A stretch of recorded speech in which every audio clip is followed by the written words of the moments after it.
Hey. What's up? Riter Radio 276 shows. How about that? It's a lot of shows. And it's a big number, large number. Scott Wilson today at 11 o'clock. Me just hanging out with you for start at 10, 11. That's a pretty early start for my 10 o'clock show. Don't you think? I ran out of songs I wanted to hear. I couldn't find the song I wanted to play. I couldn't find because I think it was released in a non-digital way. The new Sturgill Simpson thing that just came out. I was in the car. I had Sirius XM on. I had like a 5-minute drive. I was going from our basketball something game. It was a game. To my parents' house. It was like a 5-minute drive. And in that 5 minutes, like, here's the new one from Sturgill Simpson's side project, Johnny Blue Skies and the Dark Clouds or something like that. It's Johnny Blue Skies and I think Dark Clouds. Anyway, it was awesome. And I was like, I'm going to play that right now, leading into the show. And then I remembered this cool article that Chris Bulldog Parker sent me a couple weeks ago about this album coming out and how it was, I think I now remember, no digital. It's vinyl. It's it might be CD and cassette, and that's it. Just digital or physical media only. Anyway, I forgot about it. I read the article. I was like, that sounds great, and I want it. And I didn't order it or anything. I just registered it in my head that I want it. And then I heard it on the radio. I was like, whoa, it was great.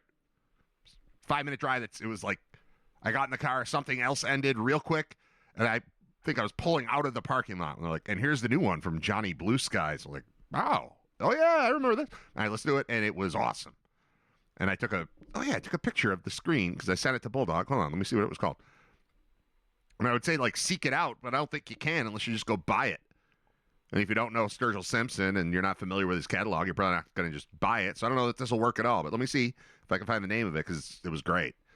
It's probably the last picture I took. It is. The last photo I took was March 14th. I haven't taken a picture in 2 days. Johnny Blue Skies and the Dark Clouds. And the song is called Situation. And they played it on Sirius XM 28, The Spectrum. I just happened to have that on when I got in the car, and it was great. And I went looking for it, and I found a song called Situation. And it knew what I wanted, but it can't really tell you. Spotify can't tell you what. It's like, yeah, he's not hanging out here because it's not that cool to be here. It can't tell me that. It won't tell me that. So it listed some other song called Situation, and I just played that, and I was fine, whatever. And then I played Sturgill Simpson, Call to Arms, which I highly recommend. You go to YouTube and find Sturgill Simpson, Call to Arms, SNL. It's the single greatest musical performance that I've ever seen on Saturday Night Live. It's awesome. Like, you don't have to know who he is. You just have to like having fun. And it's great. Maybe that exists. I wonder if that exists on Spotify. I'm not going to play it right now, but I am going to look. Let's see. Sturgill Simpson, Call to Arms. Let's just say live. It's probably not on here. Call to Arms, album version. There's no way it's going to be on there. It's on YouTube, though. You should find it. It's great. Anyway, what happened yesterday? Yesterday was one of the most exhilarating nights in television in a long time. I looked things up to find out when they were starting. I knew we had two basketball games yesterday. Yeah. 2 of our 5 basketball games over the weekend happened yesterday. We had 3 on Saturday, in addition to a baseball practice and a baseball game. Yeah, the schedule was 9 a.m. practice, 11 a.m. basketball. This is Saturday. 9 a.m. practice, baseball practice, 11 a.m. basketball game. Go to my parents' house to kill a little time. 2 p.m. basketball game, 4 p.m. basketball game, 8 p.m. baseball game. That was Saturday. Yesterday was quite simple in comparison. It was 11 a.m. basketball game, 5 p.m. basketball game. But then television, there were 3 things I was really concerned with about last night with regard to TV broadcasts. And it was 6 p.m. NCAA bracket reveal. 7 p.m. Oscars, which ended quite politely at 10:38 p.m. I didn't stick around to see what ABC or what Channel 7 did to fill 22 minutes until the news started. But usually the Oscars, and I think it was an early start. Starting at 7 seemed quick. I think it usually starts at 8 and then runs into the news. But yesterday, what do you do with 22 minutes when you're a network? Like when I need 5 minutes here, I play a song. They don't just do that. What do they do? Just throw on, what, the Flintstones? Like, what do you do when a show ends 22 minutes early on network television? I don't know, because I was doing split screen with the World Baseball Classic because it was U.S. against Dominican Republic in the semifinal, and Paul Skeens was starting. Like, it was must-see TV is a little strong for March baseball, but I wanted to see it. So I did split screen, and YouTube TV provides that as an option. So it was Oscars on the left and baseball on the right. And I recruited one of my kids to watch a good chunk of both with me. He hasn't seen any of the movies. He also realized, it's like, Dad, this is the 11-year-old, Dad, I know that Leonardo DiCaprio is a good actor, but I don't think I've ever seen him in anything. And I looked at the list. I'm like, nah, none of this is for you. I don't think of him as like an adult actor. But aside from maybe Titanic, which he hasn't seen, what of Leo's stuff would my 11-year-old know? And the answer is none of it. He's doing cool like Tarantino and PTA stuff. So he didn't know him. I was trying to think of like, how would I show him? Yeah, Leo's cool. And I don't know where to begin. But he's cool.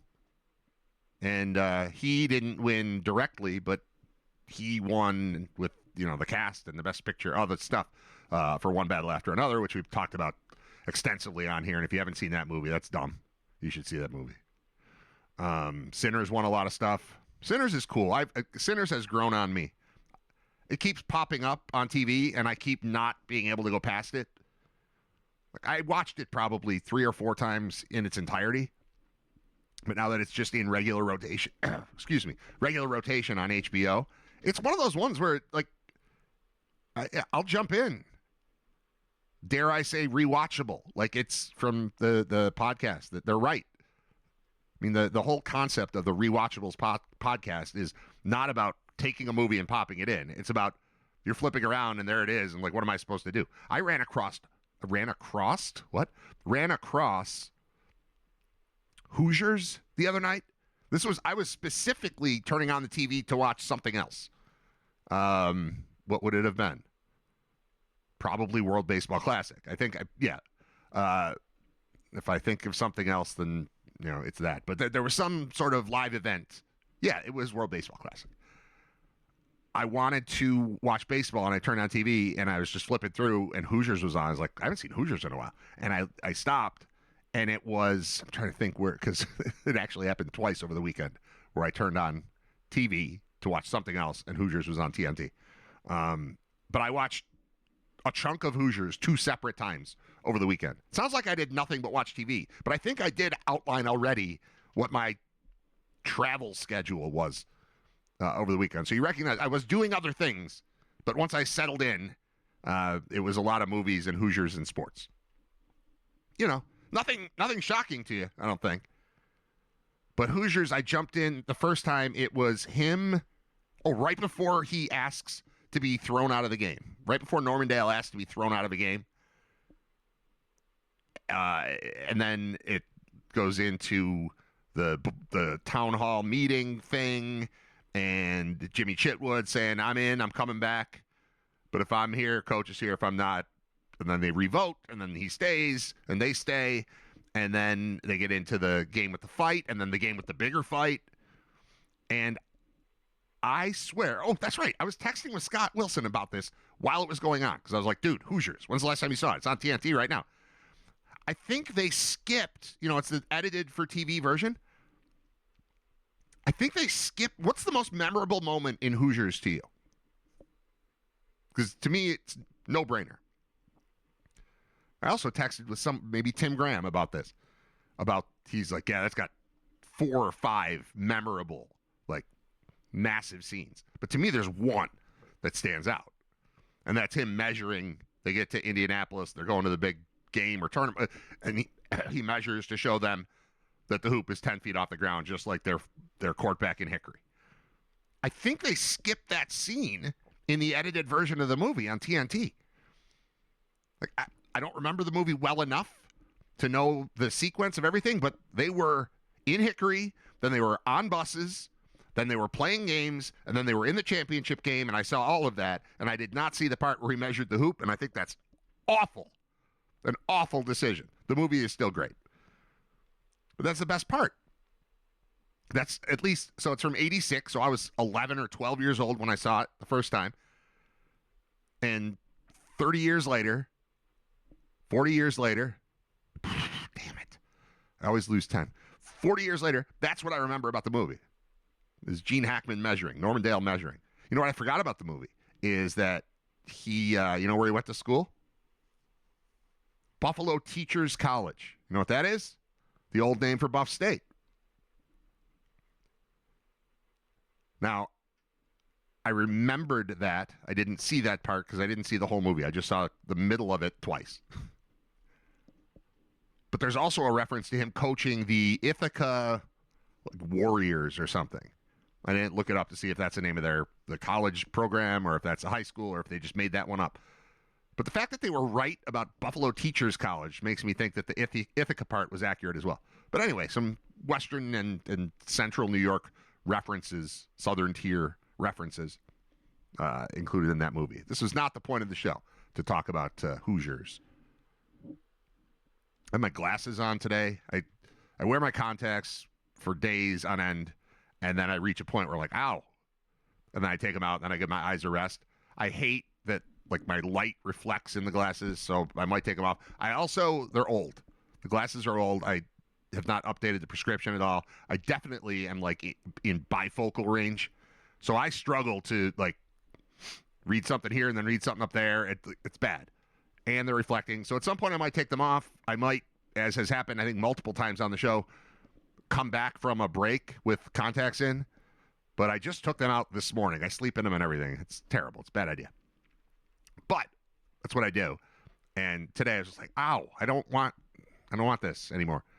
But I think new fresh ones might be okay. We could do that. You want to do that live on the air? Want me to put it in contacts right in front of you? Want me to touch my eyeballs in a camera? Ugh, gross, right? Not going to do it.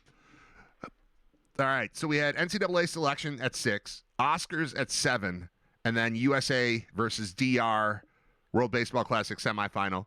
Final score 2-1. 2-1 is like the USA score these days, with the gold medal in women's hockey, gold medal in men's hockey. Then the Paralympics team beat Canada also. Another just shot to the heart, and we're to blame. We're giving hockey a bad name in Canada, as the Paralympic team beat Canada 6-2 to win the gold in that as well. So, yeah, that's rough, man. Sorry, Canada. Somebody asked me if I remember the Tosh.0 joke about Canada getting to be the cool hippie because it's wearing this massive Kevlar vest called USA. I don't remember the joke, but I like it. And we are eating Canada alive in hockey with and without functional legs. It's a rough go last month or so in hockey for this team, or for that country. All right, I'm Brad. It is episode 276. Scott Wilson will join me at 11. Can you tell I don't have a real strong plan yet for what's happening during this hour of the show? I think that makes for some of the best episodes, some of the best stuff that happens. Selection Sunday happened. We now know where everybody's going. We know who's coming to Buffalo. We know that Miami got in. I'm sure this will come up with Scott. I don't know if you count, like, is that fully getting in? I still don't accept field of 68 as opposed to 64. Like, if you have to go to Dayton, are you really in the tournament? Like, you're not dead. Your season's not over.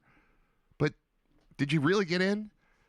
So Miami won all of its games all year long and then lost in the first round of the MAC tournament to UMass, of all teams, and then, was on the bubble, very firmly on the bubble.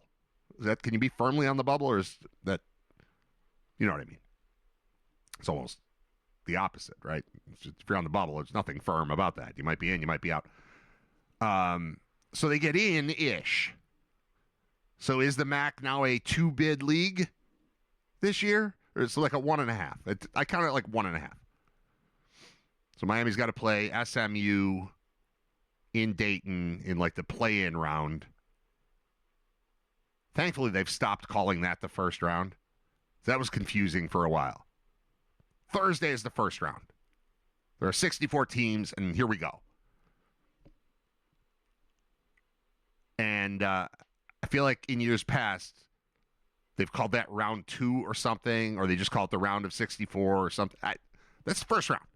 This other stuff is preliminary. The Dayton stuff is an extension of the conference tournaments for when things like this happen, for when there's one dominant team in the MAC that's clearly going to go there, and now we have to make room for the actual winner of the tournament, which honestly I didn't even pay attention. I assume is Akron. I don't even know. I didn't pore over the selection sheet, the bracket. Should I do that? NPR seems like the wrong thing to click on for a NCAA story, right? I think I just screwed that up. Should I just ask I'm just going to ask the thing. Who won MAC basketball tournament?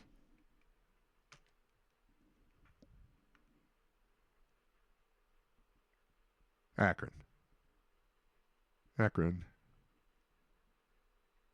Saturday, March 14th, Akron over Toledo. Okay, so yeah, it's Akron. So Akron's in, and then you have to make space, sort of, for Miami because they won all of their games except for that one.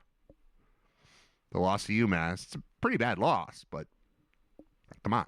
And I know they're playing MAC competition, and the rest of their schedule is not a big deal, but as we discussed on Friday, you win that number of games, just put the team in over some barely above 500 SEC team or even Big East team. Like, no. You had a chance. You played all the teams. They're better than you. You're done. Miami won everything that was put in front of them. Put them in. But they're half in. Dayton thing stinks. At least it's the at-large team that's going to Dayton as opposed to a conference winner going to Dayton. And I didn't go over all the teams that are there. There might be a conference winner in there or something. But as far as Miami is concerned, they should be in the field of 64. They're instead in the field of 68. So it's like half-assed, kind of, sort of. I don't love it. I'll get over it. I'll live. I'll survive. It'll be okay. Oscars. I hope that Scott watched the Oscars because I want to talk a lot about the Oscars. First of all, my wife hates the Oscars. She claims to hate the Oscars. But once, again, I'm in the basement watching because nobody cares but me. And then once I realize it's good, I go upstairs and I'm like, hey, people should watch this. It was a comedy show. It was Conan O'Brien hosted it. It started off great. You'd have to see the movies to understand what's going on in the opening sequence. To understand that Conan is dressed as Amy Madigan in Weapons. Like, nobody, if you didn't watch that, you don't know what the hell, but Conan looked crazy. So that was fun. And then it's Conan being chased by children through all different scenes of the movies that are up for awards this year. It was really well done. Even if you didn't know what was going on, I think. Because there were a couple scenes I didn't get because I didn't see sentimental value. But by the end of the night, I understood what was happening with that. But once I realized, no, it's just a good comedy show. When I turned it on upstairs, it was during the musical sequence of Sinners. There's like a whole Sinners production. If you've seen Sinners, they run like this juke joint, and there's just this very cool musical vibe with darkness hanging over it, and it's awesome. And they replicated that on stage. It was awesome. And that's what I turned on. And even the kids are just like, what is this? It was good. It was really good. It had Brittany, whatever her last name is, from Alabama Shakes on stage with them singing, along with the low voice guy from the movie. It was awesome. I thought it was a really good show. The whole thing was, well put together, well paced. They didn't get too goofy. They didn't get too deep into. Sometimes it gets too political. Certainly in the Trump versus Hollywood era, it's going to be that. There were some references. Kimmel was on it. Kimmel didn't host this year, but they gave him a chunk. And he didn't say the name of the president, but he got a couple of his shots in. And it was, it was all right. But all in all, it was, like I said, wrapped up 22 minutes before you would expect it to wrap up, which is good. Although I think it's because they started an hour early. But I liked it. What am I trying to do here? What is that? Ooh, I want to read this. Follow these stupid tech update things, but this one seems good. Spotify's mobile app may soon get a feature fans have wanted for 15 years. I can't think of anything I've wanted from Spotify other than the commercials to end, and then I paid to get rid of those. Although the reason I did that was Brain Vault. Now that Brain Vault's dead, I might have to get rid of this too. I don't know, man. Can't pay for a subscription for everything, right? Can't have everything. What's Spotify's mobile app going to get? Playlist management is about to become a lot more convenient. Okay. Spotify is working toward bringing the playlist folders feature to its mobile app. Do I care about this? Playlist folders have existed since 2010, but they can't be created or managed from Spotify's mobile app. All right, I'll use this as a jumping point to say I accept the fact that doing stuff on a computer is better than doing stuff on a phone. And then I hear people complain, I can't get to it, I can't find it. Use a computer to set it up, and then use your phone as you travel. And this is for everything. Most notably for me, it involves registration for baseball and basketball and stuff. Because everybody who has trouble registering for baseball texts, calls, or emails me. And we just wrapped up baseball registration. We've got, 430 kids or something playing. And that's 430 moms who have to text me or call me or email me. I can't make this work. Here's a screenshot of what's happening. Sit down at a computer and it'll be fine. You can't do everything on your phone. At the risk of replicating Louis C.K.'s bit about people complaining about Wi-Fi in airplanes, you've got a very convenient device in your pocket. You can't reasonably expect it to do everything. So, it's still better to have a whole keyboard in front of you and a whole screen and not have to keep scrolling up and down and not accidentally touching something and an ad pops up. You're still better off sitting down at a terminal and manipulating information for your pleasure. And then you open up the thing on your phone and then it's fine. So I'm here to say I don't care at all about Spotify making playlist folders easier to use on a mobile app. I do use the mobile app on Spotify, but I also have a computer. There's a screen right there. It's covered in Spotify. You don't all have to have 3 screens in front of you at all times, but recognize that a larger screen with a keyboard and a mouse is easier to manipulate than a phone that's all touchscreen.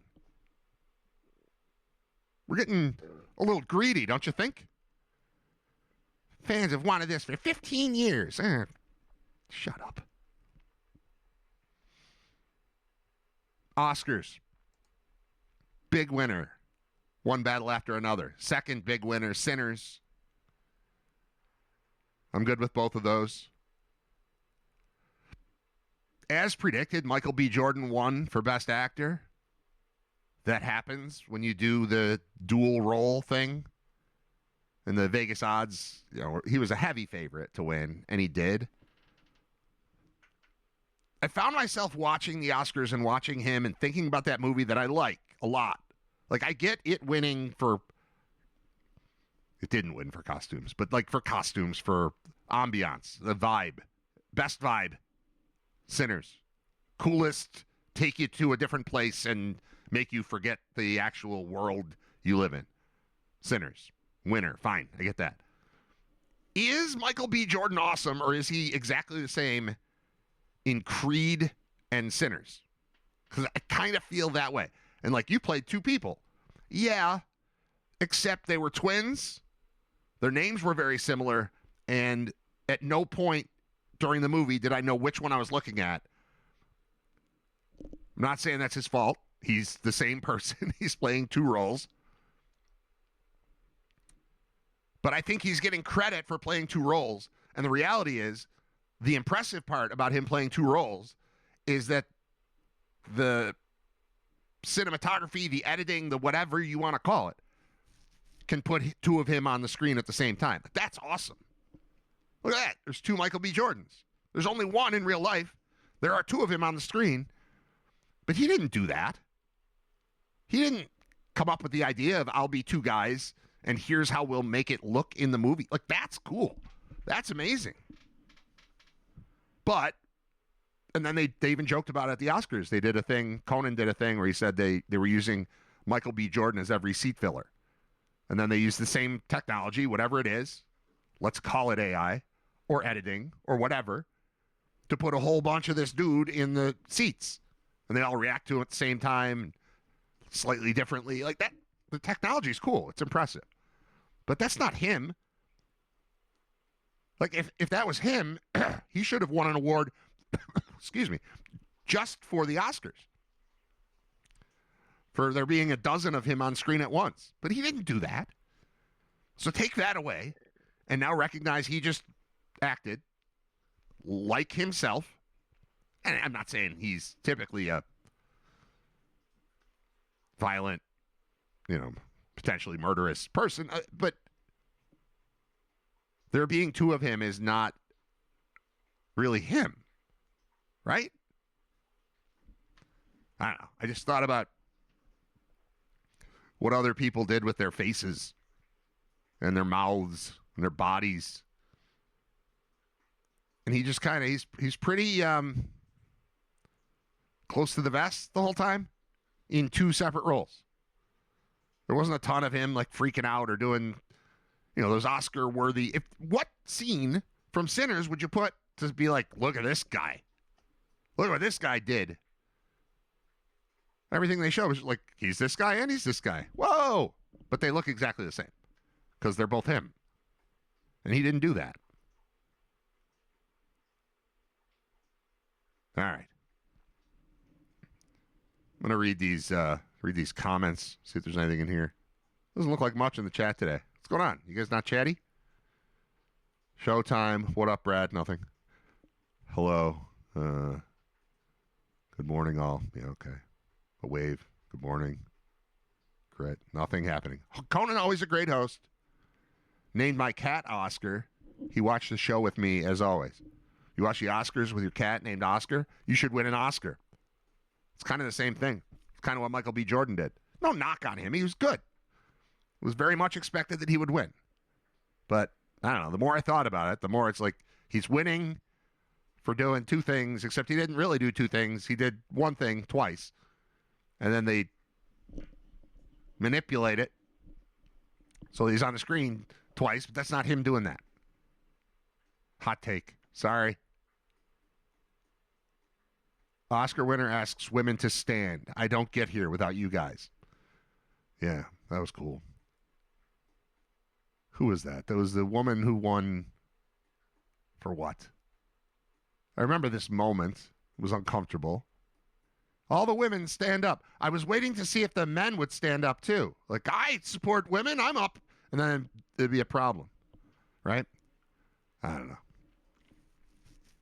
Big winner is One Battle After Another. And it's director Paul Thomas Anderson, with the film winning 6 awards and Anderson bagging 3 of them. Sinners entered this year's Oscars with a record-breaking number of nominations, 16, and won 4 of them. They had a new category last night that I didn't know about until last night, which was casting. That kind of should have been there the whole time, right? Who picked out the right people for the roles? And it ended up being one battle after another for that too. But if I was giving an award for best casting decision,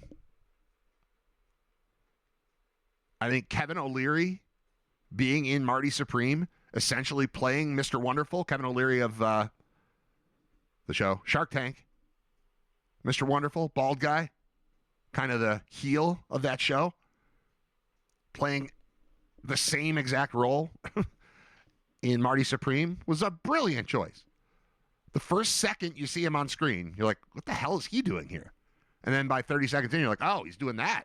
All right, that's perfect. He was great. Not worthy of an Oscar, but worthy of... Not worthy of an Oscar for him. Worthy of a casting Oscar, now that we're giving it out, for whoever said, yeah, let's put the dude from Shark Tank in this period piece about ping pong. That was smart. I have no argument with the cast of One Battle After Another, and certainly no argument with it winning the whole thing. Best Director and Best Picture. But if we're going to do this new thing, how about Best Casting Decision or something? All right, I'm going to take a break already. Scott Wilson coming up at 11 o'clock. And I'll be right back. I can't. Why is this doing this? Oh, come on, man. By the way, I feel fine. I know my throat's kind of... It's not a real thing, but I feel like if I stop talking and drink water and cough a couple times, I'll be better. So that's why I'm taking a break right now. I shall return, though. Stick around. It's Riter Radio, episode 276. Scott Wilson at 11.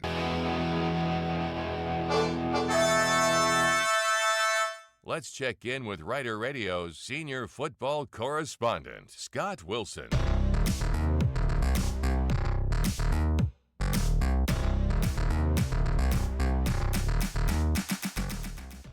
Yes, that break was longer than most breaks. But you may notice I don't have my glasses on anymore. I fixed my eyes. My right eye was fixed quickly. My left eye, we had a lot of problems. It's a long story. You don't need to hear it. And I did not subject you to watching me touch my eyeballs live on camera. So that's probably good. Scott Wilson's here. What up, Scott Wilson? We know that's good. Yeah. Hell yeah. Let's go. Yeah. Did you watch the Oscars?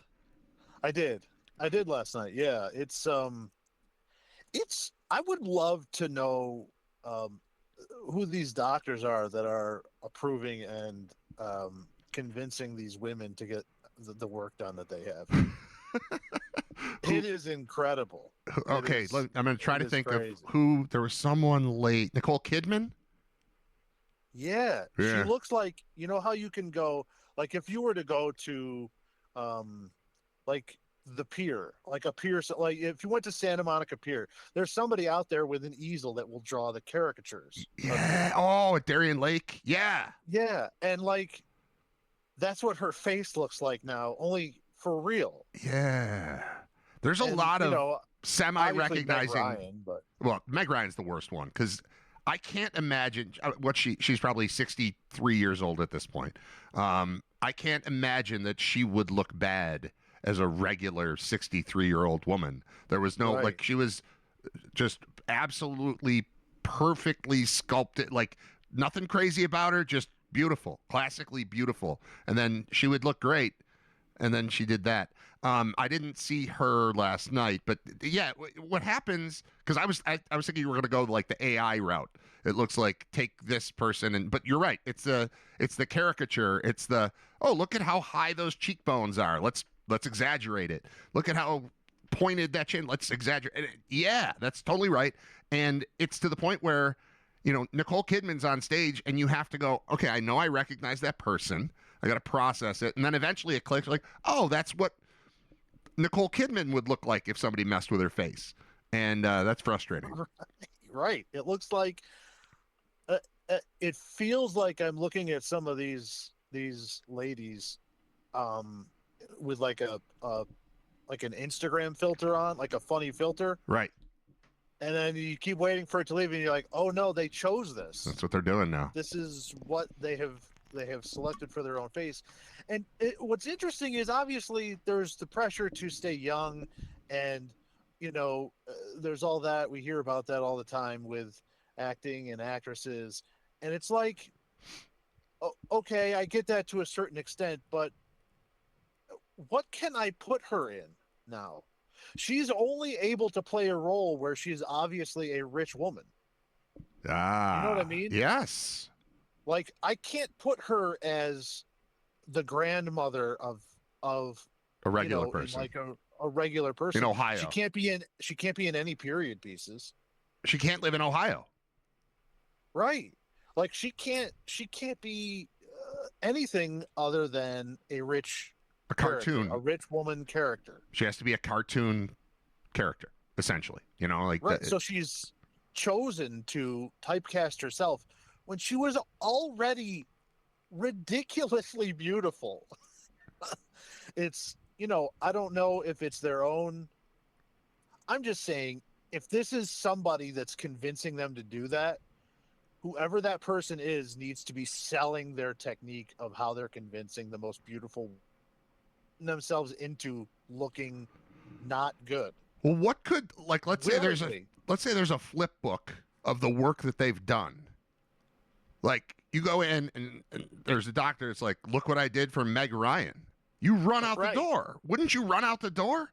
So I guess what I'm wondering is this what they are expecting to look like after this? Like, they say, yes, make me look younger. And then the doctor's like, gotcha. And then they come out. Are they horrified in the same way that we are, but then they still have to go out and present themselves as if they like the way they look? Or do they actually like the way they look? I don't know. I would think that it's tough to look in the mirror, right? Be like, I used to be beautiful and I could have aged gracefully because I've got more money than everybody else. I could have used all the skin creams and crap and kept myself in good shape and stayed out of the sun and just been a beautiful woman that when I reach 65, I look 48. Right. 48's great. And that's amazing. Yeah. And instead they have chosen to do this, and it looks, the attempt at 25 is a miserable failure. Right. Just go with the creams and the 48 and eat well. Okay, and then on the other side, you look at Sigourney Weaver.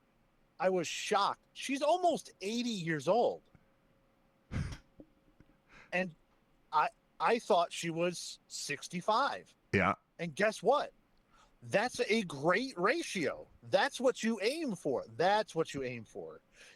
They should always be trying to look 12 to 15 years younger than what they are.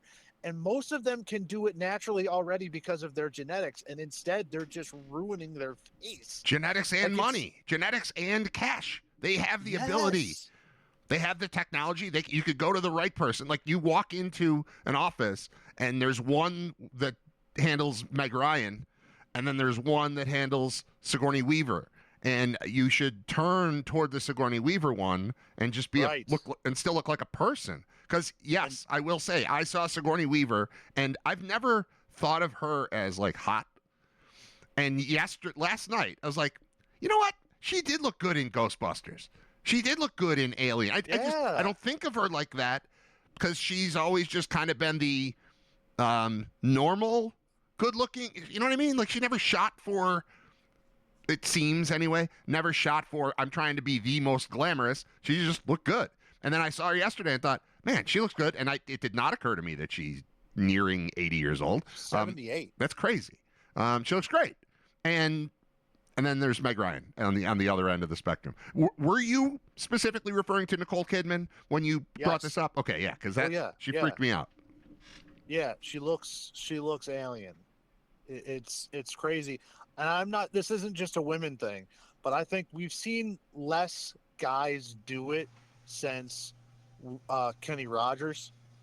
Oh yeah. I feel like I couldn't even think of an example. Everybody saw Kenny Rogers and they were like, "Oh no." Oh, okay. Okay, yeah, all right. I see what's all right. Okay, we could all. Now I'm sure that they all do it and whatever, but I don't know. Even if you look at like financially or work wise, let's say, they're saying if you don't stay young, then whatever. I mean, Amy Madigan last night wins. She was terrific in Weapons. And I'm sorry, if you have the face work done, you couldn't have played her role. Instead, she has aged gracefully. She looks like a regular human being. And she's winning awards because she can play every role now. She can still play every role. There's Shanice Kobolowski, who was the girlfriend to Uncle Buck, winning an award, winning an award at 68 or whatever she is, because she chose to remain a human being in her face. I don't understand how all these. Demi Moore is on the fast track. She got all the notoriety for being in The Substance last year, and you can tell she got a little bit of extra cash and tried to pour it all into her face, and her arms are like gaunt.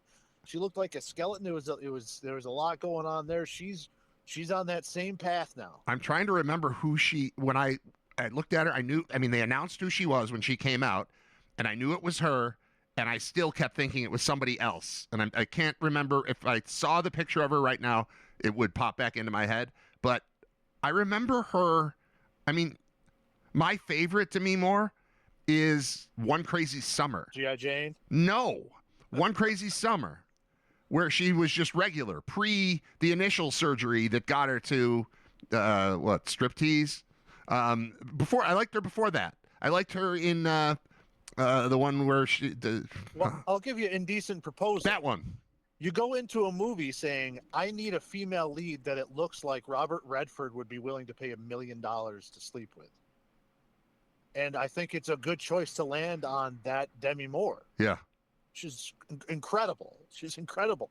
In fact, you think, well, she's with Woody Harrelson? Like, that's the bad casting is right. Woody Harrelson is going to get Demi Moore. No, right. She's not. No.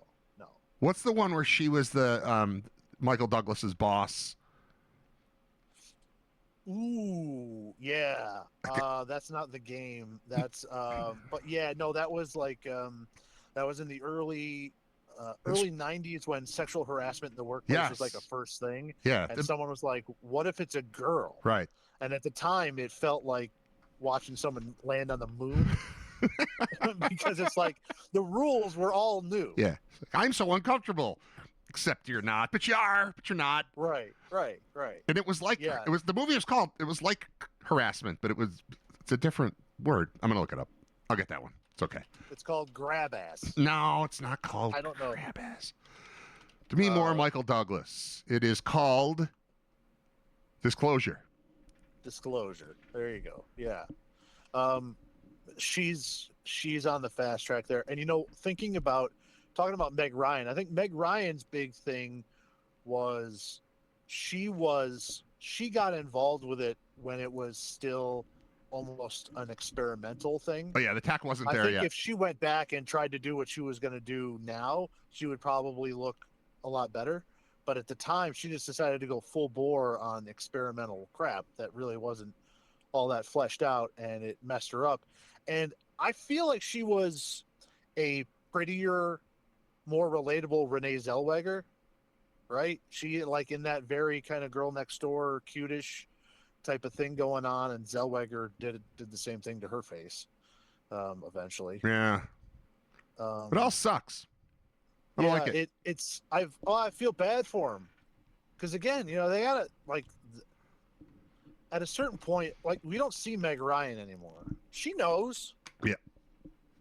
Messed it up. She's got to look every day like, oh, dang, I did that wrong. I accidentally put my lottery ticket in the shredder. And there's no undo button. You want to just click back, undo that. Sorry, I hit the wrong button. What's her name has kind of leaned into it and still been fun. What's his name's wife? Paul Peck. No. Has she had work done? No, I was just naming people. No, she's a good looking broad. Don't get me wrong. She's great. I was just naming a person. Okay. No, Kate Hudson's parents. Goldie Kurt Hawn. Russell, Goldie Hawn. and Goldie Hawn. Goldie Hawn's had a bunch of work done, but she's kind of acknowledged it and has kind of leaned into it, and has been willing to still come out and be public. And I feel like she's had some work done to reverse some of that. You know what I mean? I don't feel like I've seen her in a while, so I have no opinion on Goldie Hawn. Yeah. Well, okay. I apologize. But it's an epidemic out there, and they're ruining their own careers in an attempt to save their career. I don't know, and I feel even worse for we don't see Kim Basinger anymore. That's a shame. This is why. I'll look her up. Because I mean, there's nothing hotter than Kim Basinger in LA Confidential. I thought you were going to say Roger Rabbit. Well, I mean, sure, you could throw that in there too. Kim Basinger. Yep, she did something dumb. Right. It's the cheekbone thing. I think it's the cheekbones. It's the extra cheekbone. And the stretch. Yeah. The stretch. Yeah. You know what I mean? Yeah, I do.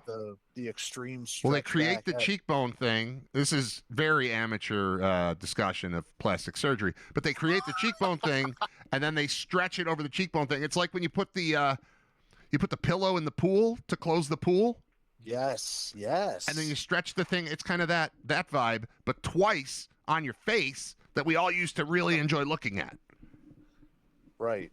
Let's go back to the regular pool, man. You didn't have to close. You didn't have to close for the winter. You're in California. But I just, and it's even more interesting that there's several women across Hollywood that have kind of aged gracefully. And I feel like because they're the only ones getting all of these roles that the other girls could be getting. This is an excellent point. It's an excellent point. They're just taking themselves out of the system because Glenn Close. Yep. Fine. Is in stuff. Yep. Meryl Streep. Kathy Bates is in stuff. Meryl Streep is in stuff because they can look like a human being anywhere at any time. Meryl Streep can play the fancy Devil Wears Prada thing. Devil Wears Prada thing, but then she can also be a Haggard psychotic grandmother, Haggard Midwest from Nebraska. Yep. Right, and you can't do that with some like with a pool cover on your face. Right. Two pool covers on your face. It's sad to see. Now, moving on from what I'm sure would probably get us canceled is completely objectifying the women. But, not objectifying them. We're talking about their. Yeah, it's really not. I mean, you're taking yourself out of the game. That's the main point here. This is not just wow, Meg Ryan looks terrible relative to what she would look like if she just didn't. We're not saying do stuff. We're saying don't do stuff. We're saying don't mess with natural beauty, you morons. That's right. Not cancel. Who cares? The point is that you made that I'd never thought of is exactly the last one we're talking about. You're taking yourself out of the game, and we all recognize. If you haven't seen somebody in 20 years, you're like, wow, that person got old. And you're like, yeah, they're thinking the same thing about you. You got old. It's been 20 years since you saw them. I just went out of town to see my buddies. My buddy's dad died, and so like 10 of us got together at the wake, and every one of us looks different than we did in college. But it's okay because we all did it because that's what happens over time. It's normal. Nobody's like, God damn, you look old, because we all look old because we're old. We're not 20. We're 50. It's fine. Right. Yeah, I'm on board with that. The other thing is I tried to convey to my sons who were there, one of them paying attention, the other one really not, what a big deal it was that mid 80-year-old Barbara Streisand sang on stage. And I tried to explain, like, I'm not trying to be a pessimist here, but that could be the last time we ever see Barbara Streisand sing publicly. Like, she doesn't do it. Nope. She doesn't perform out in public. She doesn't do concerts. The stage fright thing and is well documented with her and her issues with performing on stage, and how she doesn't particularly like it. Adele is right now kind of in that same type of category where she's not really a big fan of it either, and gets afraid and nervous and stuff. So it's her age along with the rarity of what just happened there. Yeah. And they don't know her from anyone, but it was one of those things where I wanted them to understand that it's thrown around, like legend and icon is thrown around a lot, but that was one of them. Yeah. And that was something unexpected that just happened. And I know that you're 13 and don't care, but that is, you just saw something that might be the end of something. I had a full-on something to note. I had a full-on conversation with my 11-year-old about the same thing. Strangely enough, it came one day after having a conversation about Barbra Streisand at my parents' house. My mom is a massive Barbra Streisand fan. She has been that way the entire time I've been alive. And she was talking about how we were talking about AI and these garbage fake news stories that keep popping up. For some reason in my wife's feed or feeds or whatever, she keeps getting stories about like death and the Buffalo Bills. She'll get a story about how Cornelius Bennett is dead. She'll get a story about how Josh Allen's mom is dead. None of it's real, but these stories keep popping up. And my mom reacted to us talking about that by saying, I keep getting terrible news about Barbra Streisand. AI, the algorithm, the whatever, Big Brother knows. Right. My mom, the way to freak out my mom is to tell her bad stuff about Barbra Streisand. And she's like, I read this stuff and I know it's not true because she doesn't perform and she's kind of in hiding and whatever. That was Saturday. And then Sunday, Barbra Streisand pops up on TV and I texted my mom, 8:54 p.m. I wrote, Barbra Streisand on Channel 7 right now, honoring Robert Redford at Oscars. And she wrote back, thank you. I turned it on when Dad went in the shower. I saw Billy Crystal and a tribute for Rob Reiner and watched for a bit more. So I did see her. Made me sad. She's getting old and her voice is no longer powerful, but she is still my favorite. Guess I can cross off going to a Barbra Streisand concert from my bucket list. So I'm glad you brought up Barbra Streisand because we had the same conversation and even previewed it the day before talking about. So she already thought she might not see her again, and she popped up. That's how iconic the moment is. My mom loves Barbra Streisand, and she was so excited, or would have been so excited if she just came across it. So I had to text her. But yes, I had the same conversation. Like, that was a moment. It took the death of Robert Redford to bring her up on stage. Like, you had to convince. I thought that was a really cool moment too. I'm not a massive Barbra Streisand fan, but I have a lot of respect for her. I get it. Yeah, I get you're it. able to understand the importance That's that a thing. she's held in the zeitgeist. Well, yeah. Overall, and especially, listen, women from the ages of 65 to 75, Barbra Streisand is a big friggin' deal. Yeah. Like Sinatra-ish. Yeah. Right. I'm trying to think, right. who else? Who could have walked out on stage who's alive without getting into like fantasy stuff? Who could have walked out on stage right, that would have been more surprising in the middle of the Oscar in memoriam thing than Barbra Streisand? That was crazy. Yeah, and sing. And sing. That's right. Not a whole song. Just let me hit you with a little bit. This is how much I love Robert Redford. I'm willing to put away all of my fear and be old and be frail and not have Meg Ryan stuff done to my face. And I'm just me. Here I am, and I'll hit you with the way we were real quick, and then I'm out. It was awesome. Yeah, my wife's aunts are massive Barbra Streisand fans, and I'm going to see him this weekend, and I know I don't even have to worry about the fact that it's going to come up. Right. Like, they are all from like Brooklyn. Oh, yeah. Down in there in the same area.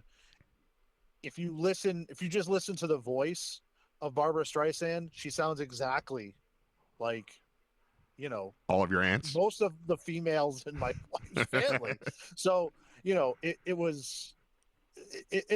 I've been, from being around her and my mother, of course, but from being around that side of the family and knowing what that is and seeing how important it was a cool moment. I mean, I do think there is a bit of comedy saying um, here is my tribute to Robert Redford.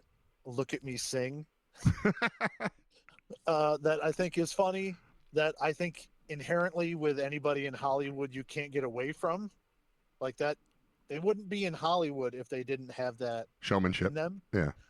Right, to want to do. But yeah, that was a special moment because it never happens. That's I guess maybe if you're trying to put together musically, if Paul and Ringo got out there and did something together, Sure. where they're together and they're both still alive and they did some type of thing together where you would be like, wow, okay, that's a moment. The only two living Beatles got together and they're both. Oh, I thought you meant Paul Peck again. No. Paul McCartney. Paul Peck and Ringo Starr. Yeah, that would be iconic. Just tell me about it. I would love that. Probably because we'd be there. Let's say if he came through the booth, Right. we would be in there. Yeah, it'd be in like We'd be able to Oxford. see. Yeah, so there's very few people that I think carry the weight that Babs does. All right, Kind let's of talk about the Babs the part. end of The Babs part. She talked about Babs as if Robert Redford came up with Babs and is the only one she allowed to call her Babs. Yet I feel like the world has been calling her Babs my entire life. What was that? That felt like it was a lie or something. There's something weird about that part of her little speech, didn't it? yeah. weird. Well, it's interesting. I don't know. Was he married Yeah. at the end? I don't know at the end. I can look it Well, up. I have a computer. I'm just saying. The only thing I can think of is, all right, I'm married to Robert Redford, okay, and now here comes his tribute at the Oscars, and now here comes one of the most iconic and famous women on planet Earth saying, "And I remember when he looked at me and said, 'I will love you forever.'" And then I wrote to him and I said, "I love you, Babs." Yeah. And I'd be like, Come on. Don't put this on TV. Yeah, he was Right, he was married at Christ. the end. He was married okay, yeah. twice. Once from 1958 to 85 and then again from 09 to 25. So, yeah. Kind of a reveal there that maybe Sybil Saggers is not thrilled about today. If she's around. Right. She's probably still around. But then again, she's probably just she's probably got so much money she can't even hear the Oscars. The wife that was probably left Yeah. the whole. She's doing the whole fine. thing there. She's doing fine. I have a question about Sinners and Michael B. Jordan. All right. Going in, he was a heavy favorite to win Best Actor, and he won Best Actor. And I thought, yeah, you know what? They do give you Best Actor when you do something like play two roles. But then I thought about it. He didn't really play two roles. He just played a role twice. There was no... I couldn't discern between smoke and stack, and I've seen that movie a bunch of times. And really, the marvel of it is in the editing or the technology that can put two of him on the screen at the same time and have them acting together. But that's not really him so much. I don't know. No, that's a dork somewhere that figured it out. Right, and he should win best. After. He should win best dork, except for the fact that they did the thing where they had like a dozen of him in the crowd on the joke where the seat fillers were Michael B. Jordan, and you could just do it on TV. So I don't know. I didn't dislike him in Sinners. I thought he was perfect in Sinners, but I also don't think that he was what made that movie what it was. I think it was just the overall, the ambiance, the world that was created there is what made that really cool. And like, I don't have a so-and-so should have won instead of him necessarily, but I once he was up on stage, I became uncomfortable with the fact that, like, I'm not really sure he did a lot in Sinners. I have not seen that movie. Oh. But I will throw in that everyone that's been on screen making out with Josh Allen's wife has won an Oscar. Who else did it? Him. It's 1-for-1. Oh, okay, cool. Because Yeah, no, all right. we're at 100%. That's the only time I've ever seen her in anything. I had never heard of her until until she was Josh's girlfriend, and then that's the first time I've seen her on screen, and she was great. But it leads me to think in my head, you know who else has made out with Josh's wife? Josh. Could be very good things coming. I was hoping to see him in the crowd yesterday, but she was not present. Well, I mean, she's pregnant. She's pregnant. I know she's pregnant. Pregnant people can be on television. I've seen pregnant people on television. But you don't know I don't know at what stage she's at. She might be very pregnant. Well, that's what I mean. Well, that's what they. Like, why are we going? She wasn't nominated either, was she? I don't think. Well, they best cast, I guess. I mean, there were a lot of things that the movie overall was nominated for, like when the Battle Cast went up there, could have been her up there. I don't know. I wanted to see Josh Allen at the Oscars. Thought that would have been cool. Right. No, that would have been cool for sure. One battle after another. I thought very, very deserving. Oh yeah. Of Best Picture.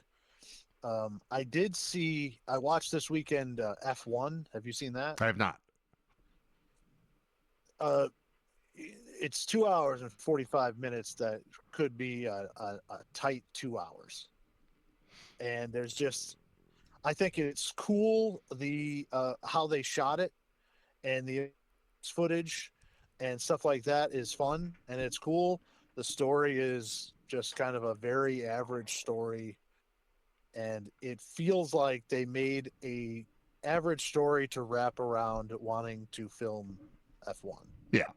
Like if they had just done all that cool stuff and turned it into if they had done it, say it's an hour and a half in IMAX. 100%. This is F1. I was just going to say that because Would have been awesome. I saw a NASCAR movie that was an hour long in IMAX, and it made me want to go to a NASCAR race. It was absolutely awesome. It started with like bootleggers, outrunning the law on dirt roads. And they're like, hey, why don't we start racing these things? And then it turned into what it is. And all the footage, it was amazing. And that is what seeing the trailer for F1 reminded me of, but I kind of don't even want a plot. I just want, and they joked about that. I think Conan had a thing where he said F1, where the story of a team that thought, let's win by making our car go faster.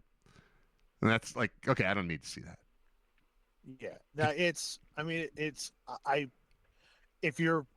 was entertaining. You know what I mean? I'm not going to say it wasn't entertaining. No, there was cool stuff. I'm not opposed to seeing it. I just haven't. The cars go flying off the course and stuff. There's cool stuff in there. But it feels like they just tried to take a Days of Thunder blueprint. Yeah. And copy it over. There's a lot of that movie where it's like, you want to see Brad Pitt look like a race car driver? Here he is. Yeah. Here comes.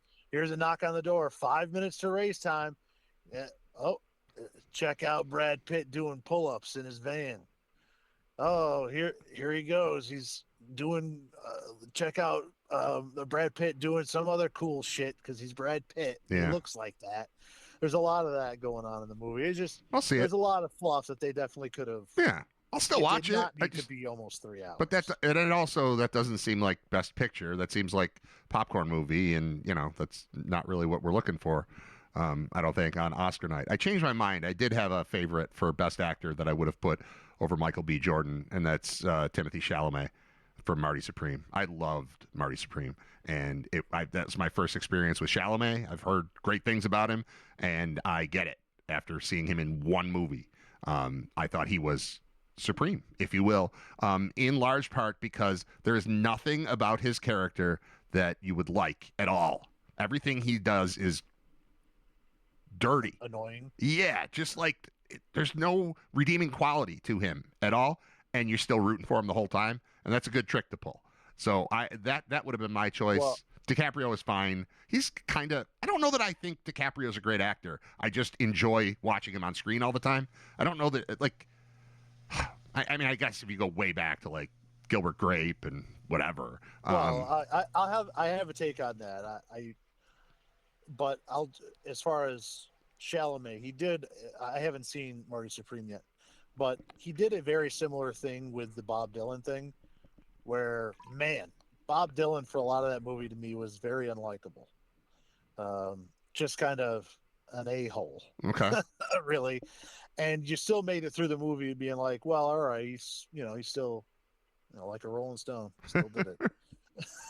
Like he's still made some iconic music in there, and this was the story.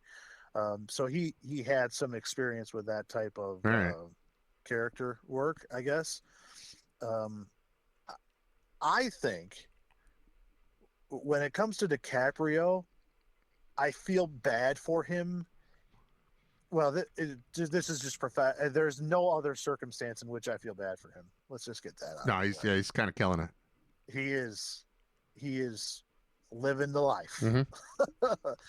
But I think he is so good, and his performances have become so good that his performances have started to be graded as average for him, despite the fact that they are incredible, and he should have a lot more awards. He should have a lot more Oscars than he has, because he's been so good for so long. It just becomes a thing. Like, oh yeah, DiCaprio was good in this movie. Like, yeah, no, Of course he was. Yeah. right. And it kind of gets overlooked. He was phenomenal in that movie.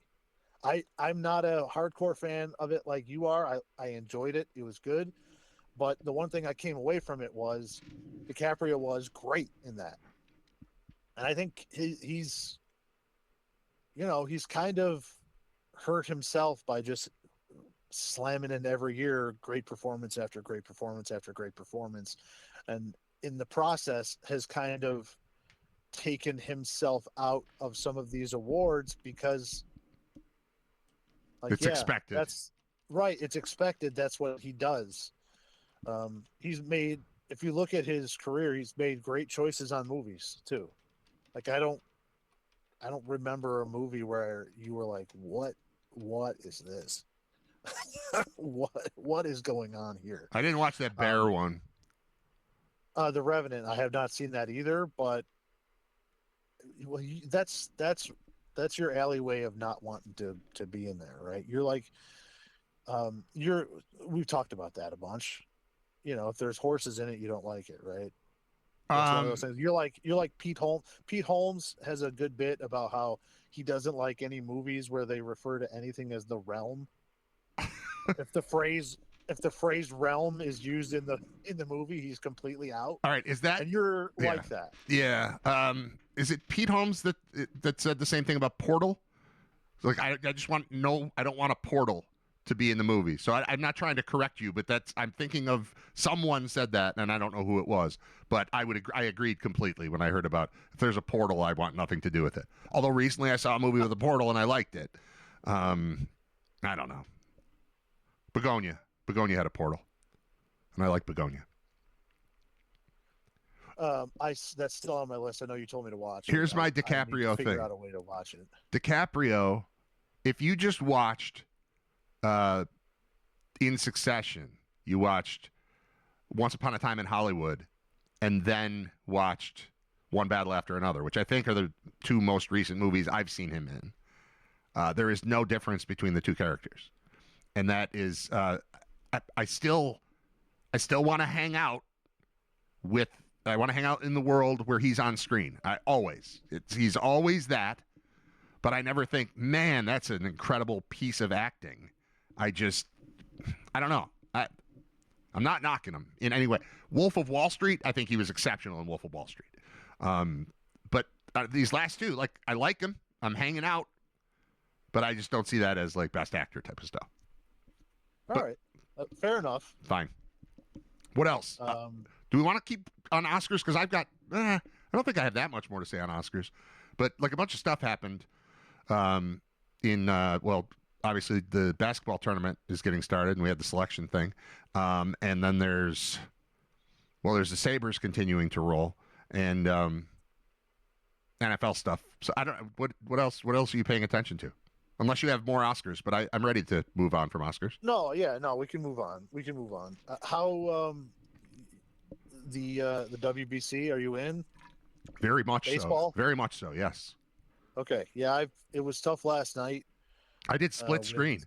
I did split screen. But... What was crazy? I did split screen, and is it Henderson hit the first home run? Yeah, Gunnar Henderson hits a home run, and I've got split screen. I've got the Oscars on the left and the baseball game on the right, and it looked for a moment as though this fat guy in a hat was really, really excited about Frankenstein winning an Oscar because it was announced, and then the home run was hit at the same time. It was at like 8:54 p.m. or something, whatever. I had it written down in my phone somewhere. But it looked like the right side of the screen was celebrating the Oscars. They were really celebrating the home run. It was a good moment. You know what? I'm with you. One more thing on the Oscars. There has to be a limit on the number. Like, you can't be eligible to win an award for something that's been done 100 times. Yeah, Frankenstein was weird. Like, there has to be a limit on, like, if you're making this for the 8th time, you are not eligible. You can make the movie, you can make money, sure, but you can't win an award for Frankenstein. It's ridiculous. It's the 80th Frankenstein movie. It's enough. It's enough. The woman thanked Mary Shelley. A woman thanked Mary Shelley on stage at the Oscars in 2026. Right. When did Mary Shelley die? 1720. Mary Shelley died in 1851. Right. Just like I said. Yeah. All right. Sorry. Anyway, okay. World Baseball Classic. That was stupid. World Baseball Classic. Yeah, I don't think USA has played that well, and yet they are in the championship. Japan's gone now. Yeah. They lost. They got upset by Venezuela. What I'm feeling here is USA now in the final. This gets real interesting if it's a Venezuela, right? Oh, God. I didn't even think of that. Yeah. Yeah. It gets real uncomfortable. There's a lot of overtones to that matchup. The matchup to me with Italy is more interesting because it's just American major leaguers that their grandparents are Italian. It's a collection of American players whose name ends in a vowel that wouldn't make Team USA. And it's basically becomes an MLB game. And they already beat the U.S. once. Yep. So there's something to that. So I think to me that's the more interesting matchup. But there is the overtones of the other one that also make it a bit interesting as well. So, but I was surprised that the game yesterday was a 2-1 game with the amount of firepower for both teams. Sure. That to me was lining up to be, man, you better get 7 or more runs or you're going to win this game.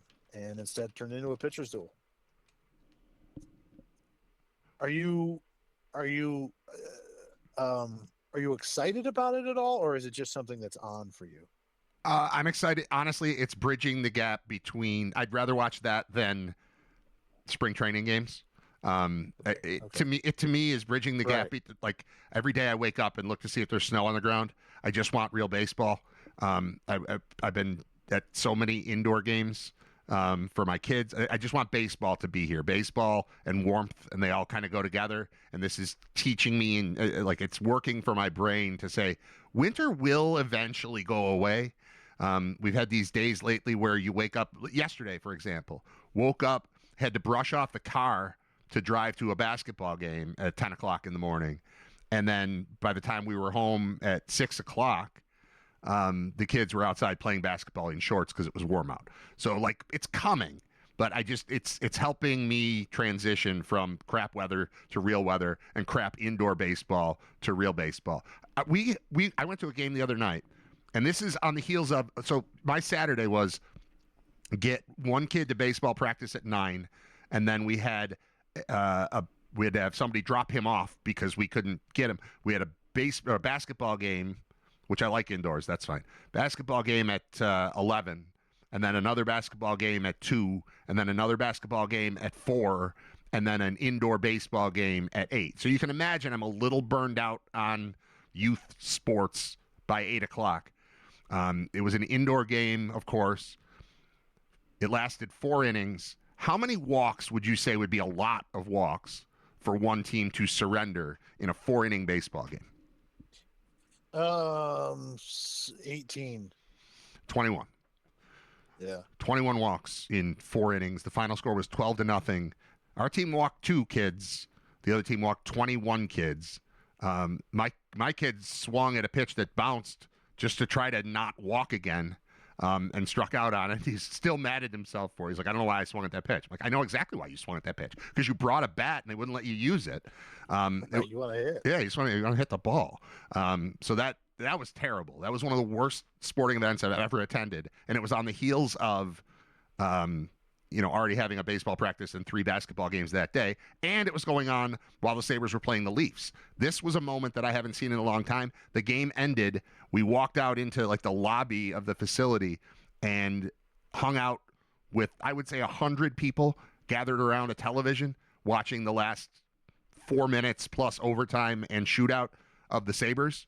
And that felt good. That felt new and like another sign that the revival of hockey in Western New York is here.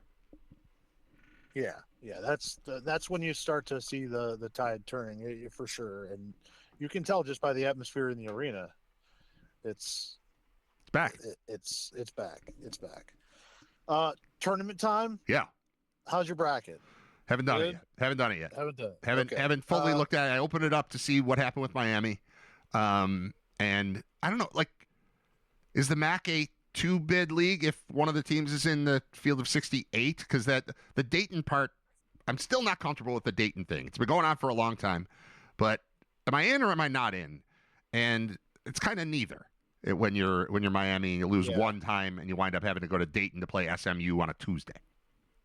Right, and they got to deal with Boopy Miller, who I saw SMU play Syracuse twice this year, and he is a problem. He's going to be a big problem for them. He can fill it up. He can score for sure.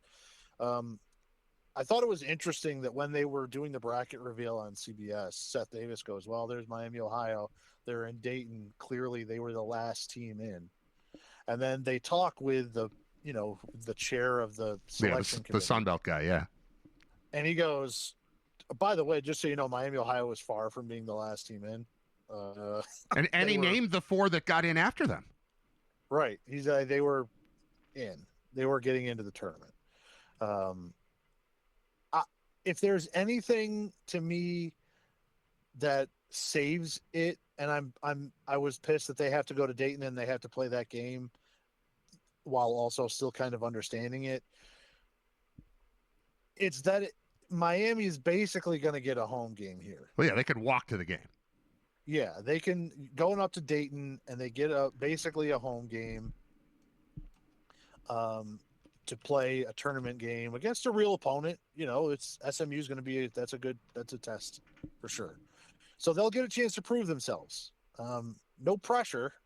It's just every other mid-major from now on that's going to be in a similar situation turns its lonely eyes to you to make sure that you are going to prove that they belong, because while it's not right and it's not fair, even if they lose this game to SMU by 35 points, they deserved to be in the field. They deserved to go. Being 31-1 means something. Winning games should mean something. You still know the perception is going to be what it is. So they've got a lot riding on this game, not just for themselves, but for the MAC, for the rest of the little guys who go out there and have exceptional seasons and are sent to the NIT every year. They have an opportunity to prove everybody wrong or prove the committee right that they should have been in. And again, not fair, not the way it should be looked at. It is going to be the way that it is looked at. I was surprised to find out and learn that Nebraska's never won an NCAA tournament game. Same. I didn't know that at all. And I heard Seth Davis say it, and yeah, that's crazy. That's crazy.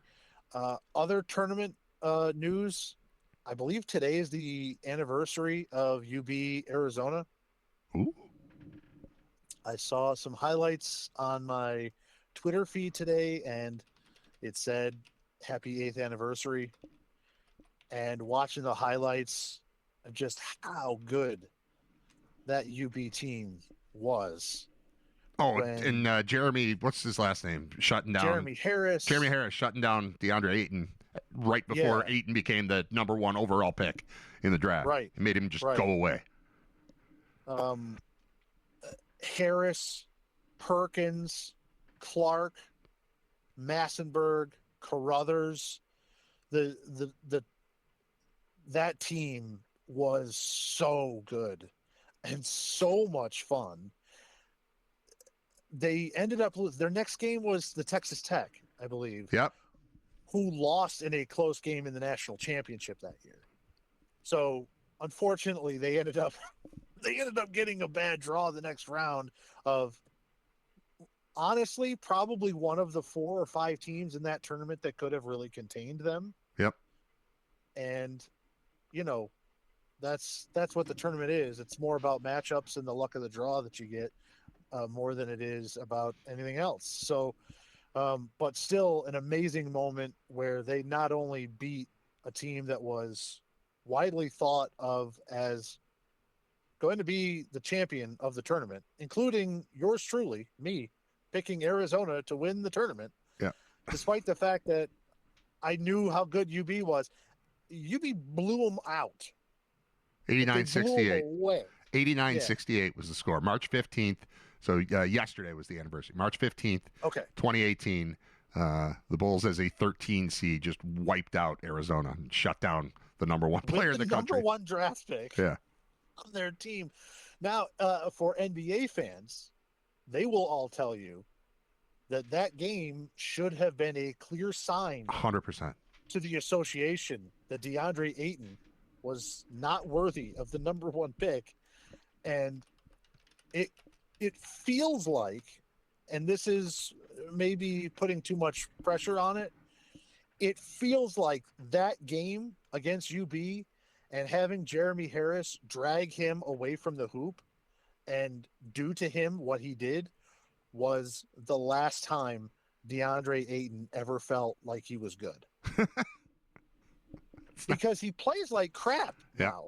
He sucks. He's basically sucked his entire career. It should have been a blueprint to everybody in the association to say, ooh, all right, maybe this isn't what we thought. And I think for him, he's never been the same. He was clearly the number 1 player in college basketball that year, all year, until he met UB and they destroyed him. And he was never the same again. Yeah. That was such a fun day, such a fun game. I hate how long ago it was, because UB was kind of, good, not great for years and years. And then they fired Reggie, and it was sad. But then they hired Bobby Hurley. I was like, oh, okay. Well, I love Reggie, but if this is the direction we're going, that's cool. And Bobby lasts 2 years. And then we get Nate Oates, who's still coaching at Alabama because he's amazing. Bobby now out at ASU. But just, within the last week, he was there for 11 years. But man, we are so far removed from the magical era of UB basketball that existed for a couple of years. And I don't know that it can ever be replicated with the current setup, Right. I will say I have seen an awful lot of whispers about Bobby returning to Western New York, possibly down in Olean, which would be interesting. That's fun. Because I think he does have a relationship with Woj. For sure. Who is basically running Bonaventure now. So there's that kind of. Man, if his wife didn't like Buffalo, how's she going to feel about Olean and Allegheny? She is gonna. Allegheny County. Well, maybe she'll have a Burton burger and be all set. Just. I'm sure that'll do the trick. Yeah. The other thing, it stinks that there was an opportunity for Nate to return to Buffalo in the tournament, which I think I know that it was kind of, he made the comments of like, well, we're going, if I had a choice between Miami and Buffalo in March, he made a joke about I'd rather be in Miami. But like, I think, make no mistake about it, if Nate Oates returned to Buffalo, that would be a home game for Alabama. Well, I would have to go. I think that Buffalo would really rally around that, because there's in a lot of corners, I think he's still viewed as our guy. Well, we just love Buffalo. We just love any connection to big time. That's our MO. We've got, small town syndrome. A big part of that's why I wanted to see Josh Allen at the Oscars. I just look, that's our guy hanging out in Hollywood. This is awesome. And yeah, same type of thing. Even people who weren't 100% on board with UB basketball when Nate Oates was here, people get the reference. People, it's part of. We wanted to see Khalil Mack sign here. That's a football reason, and obviously it's much deeper with you and me and other people that are around the UB community. But we like our connections, man. We like anything that ties to Buffalo.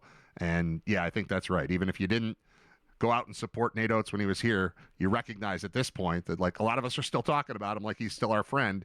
And yeah, I think that would have been cool. Michigan specifically requested not to come here. Remember that story from like a week or two ago? And they're here anyway. I did not hear that story, but it wasn't about Buffalo. Like, it's immediately, of course, our the way that we feel. Like, why would you not want to come? But it's about like where the next round would take you if you came here. And I don't remember exactly the details, but they preferred. Right. I think if you go to Buffalo, then you can't go back to, I don't know what the site is, but somewhere in Michigan, it might be the site for the second round, and they miss that by coming here or something like that. But right. They're here regardless. Well, you don't get to pick. There is some interesting decision. Missouri being a 7 seed, getting to play in St. Louis is interesting. Yeah. You normally don't see something like that, but they've been, it's not as strict as it used to be when we were younger, where it was like, if you're anywhere close, you're not going there, because they wanted to keep everything neutral. And instead, now they've kind of broken things up and said, well, actually, we can get more people, and the environment is a lot better if we do kind of put them closer. I just don't know if they deserve to be that close when they haven't been that good this year. Yeah. But they're in St. Louis. And, for Buffalo, we're not getting Nate Oates. Are getting Hodgson, who was an assistant coach under Nate Oates at UB. And he's the head coach of South Florida, and is, as of right now, apparently, through the rumor mill, the front runner to become the next head coach at Syracuse. So he's coming back up, and an opportunity to support him. And he had great success at Arkansas State, parlayed that into immediately over to South Florida. South Florida has immediately begun to win. And now his name has been bandied about here in several circles. And I know in Syracuse, it's being talked about how a lot of the people with a lot of money around the Syracuse program like him a lot. And because once the opening happened in Syracuse and Jerry McNamara in 2 seasons takes Siena to, or 3 seasons, takes Siena to the NCAA tournament. Congratulations, by the way, you get Duke. That it was like, all right, well, Jerry McNamara is going to come back and be the head coach at Syracuse. And it hasn't been that way. There's been a lot of money and a lot of support behind Hodgson and bringing him back up to, he's from New York. He's got a great story, and he's from up here. So I would think that there's a lot of, he's definitely going to want that job. But he gets to come back up, and, you don't get Nate Oates, you get an assistant. I know, unless you're kind of into it like we are, not sure you would know the name Brian Hodgson from those years, but he was there through all of it. He's another UB guy. He was the coach of the TBT team, that all those guys you were referencing, Wes Clark and Nick Perkins and those guys winning the $1 million basketball tournament. And Hodgson was was their guy for that too. So yeah, there's definitely a connection there. And do you want that? You're a Syracuse guy. Do you want Hodgson? I think that there's a pull and to try and go outside of the Boeheim tree.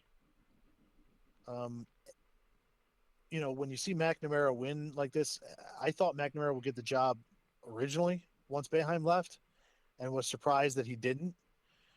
Did it go right from Boeheim to Autry for 3? Is that what it was? Yes. Okay. Yes. And when it happened, the only thing I could think of was Boeheim. Like, Boeheim loves McNamara. I know that it was Carmelo Anthony that brought the championship, but McNamara made 6 or 7 threes in the first half of that game. Yeah. Like, he was equally as a big a part of why he has a ring. And he also stuck around all 4 years and was the leader of that team. There's the famous Big East tournament rant where Boeheim says this team this year wouldn't have won 10 bleeping games if McNamara is not here.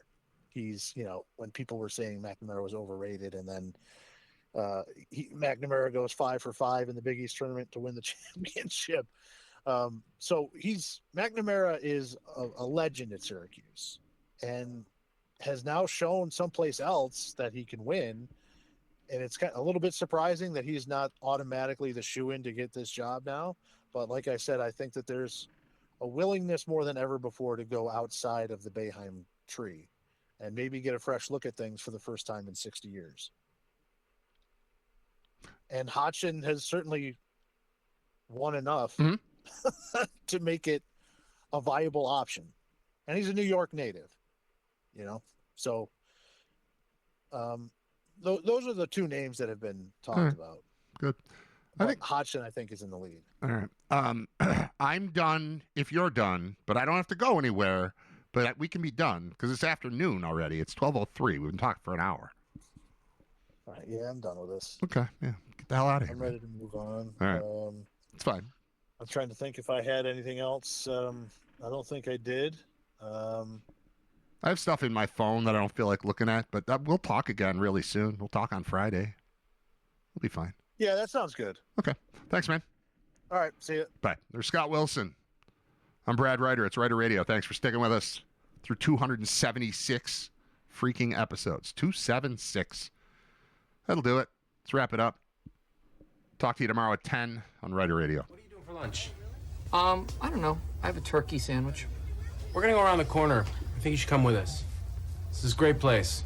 I don't know. Okay. We brought you a shirt. You get out of here? Will you get out of here? Will you? Now, will you go to lunch? Go to lunch. Will you go to lunch?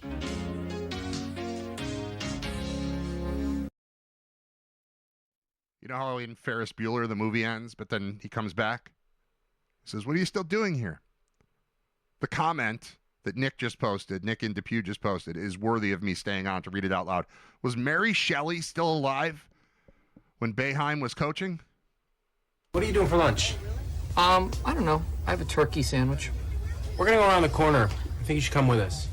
This is a great place. I don't know. Okay. We brought you a shirt. You get out of here?